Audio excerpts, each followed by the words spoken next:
एक बार शिव जी ने अपने तेज को समुद्र में फेंक दिया था।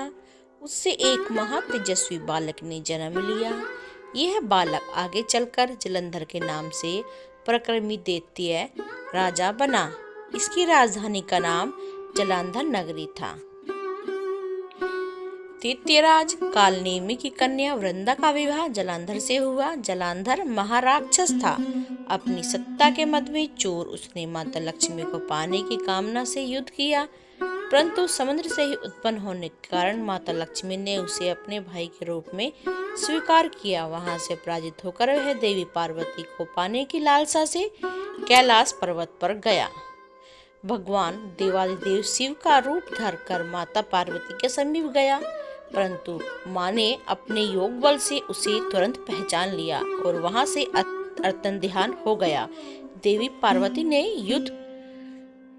पार्वती ने क्रोध होकर सारा वृत्तांत भगवान विष्णु को सुनाया। जलंधर की पत्नी वृंदा अत्यंत पवित्रता स्त्री थी। उसी के पवित्रता धर्म की शक्ति से जलंधर न तो मारा जाता था और न ही पराजित होता था। इसलिए जलंधर का नाश करने के लिए वृंदा के पवित्रवत धर्म को भंग करना बहुत ही आवश्यक था। इसी कारण भगवान विष्णु ऋषि का वेश धारण कर वन में जा पहुंचे, जहां पर वृंदा अकेली भ्रमण कर रही थी। भगवान के साथ दो मायावी राक्षस भी थे, जिन्हें देखकर वृंदा भयभीत हो गई और ऋषि ने वृंदा के सामने पल में दो राक्षसों को भस्म कर दिया। उनकी शक्ति वृंदा ने देखकर कैलाश पर्वत पर महादेव के साथ युद्ध कर रहे पति जलंधर के बारे में पूछा। ऋषि ने अपने माया जाल से दो वानर प्रकट किए। एक वानर के हाथ में जलंधर का सिर था, दूसरे हाथ में धड़ था। अपने पति की दशा देखकर वृंदा मूर्छित होकर गिर पड़ी। होश आने पर उन्होंने ऋषि रूपी भगवान से विनती की कि वह उसे जीवित कर दें। भगवान ने अपनी माया से पुनः जलंधर का सिर धड़ से जोड़ दिया, परंतु स्वयं भी उसके शरीर में प्रवेश कर गए। वृंदा को इस छल का आभास तनिक भी नहीं था।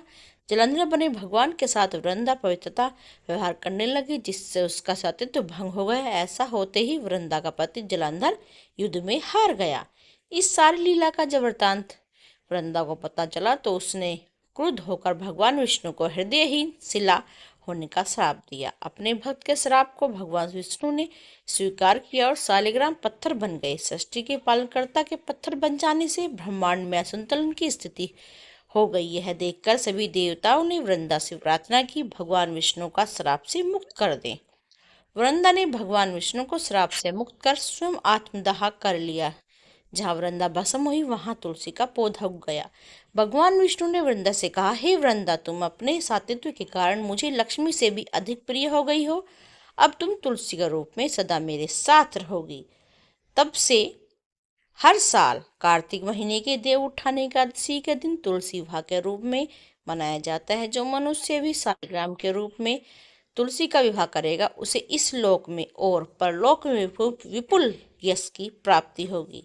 उस दैत्य जलंधर की यह भूमि जलंधर नाम से विख्यात है।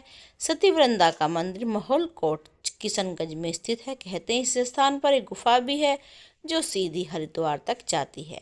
सच्चे मन से 40 दिन तक सती वृंदा देवी के मंदिर में पूजा करने से सभी मनोरथ पूर्ण होते हैं। जिस घर में तुलसी है वहां पे यम के दूत भी असमय नहीं जा सकते।